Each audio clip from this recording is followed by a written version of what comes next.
Private কল্যাণ পরিষদের সম্মানিত সাংগঠনিক সম্পাদক হাফেজ মাওলানা মুফতি মিনহাজ সাহেব এখন কথা বলবেন। আসসালামু আলাইকুম রহমতুল্লাহ।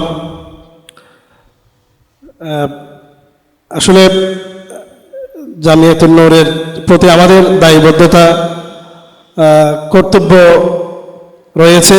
সরাসরি হুজুরের আমরা ছাত্র, সেই হিসাবে এই প্রতিষ্ঠানের সফলতা, এই প্রতিষ্ঠানের সার্বিক সহযোগিতা, যারা হুজুরের সরাসরি ছাত্র আছি আমরা সবার এটা কর্তব্য।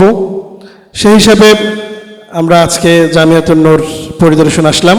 আলহামদুলিল্লাহ, হযরতকে দেখে আমাদের প্রাণ ভরে গেল যে এত নিপীড়িত হওয়ার পরও একজন মানুষ যে হাসি মুখে সব কিছু বরণ করে সামনে পথ পাড়ি দিতে পারে, এটা আমাদের হুজুরের কাছ থেকে আমরা শিক্ষাটা নিলাম।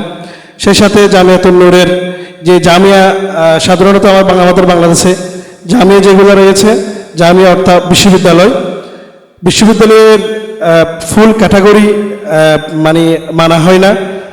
তো আমাদের আশা, যদি আল্লাহ সুবহানাহু ওয়া তাআলা কবুল করে, জামিয়াতুন নূর যে জামিয়া, যে বিশ্ববিদ্যালয়, ইনশাআল্লাহ বাংলাদেশের গণ্ডি পেরিয়ে আন্তর্জাতিক মহলে জামিয়াতুন নূর একদিন পরিচিতি লাভ করবে। আমরা সবাই মহান আল্লাহর কাছে দোয়া করব এবং সবসময় যার যার জায়গা থেকে প্রতিষ্ঠানের জন্য সার্বিক সহযোগিতা কামনা করছি।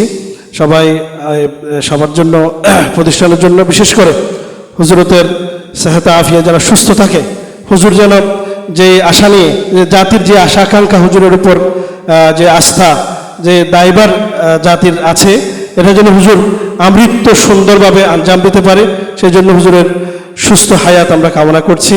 সেই সাথে আমরা যারা আজকে আমরা আসছি, যারা আসেননি, সবাইকে আমন্ত্রণ জানাবো। আমরা এটা মেইন আরকান রোডের পাশে অবস্থিত, আমরা কুসুমপুরাতে অবস্থিত, আইডিয়াল স্কুলের পাশে। আমরা যে কোনো মুহূর্তে এসে এক নজরে দেখে যাব, দোয়া করব, যতটুক সম্ভব সহযোগিতার দোয়া, এটা এক প্রকারের সহযোগিতা।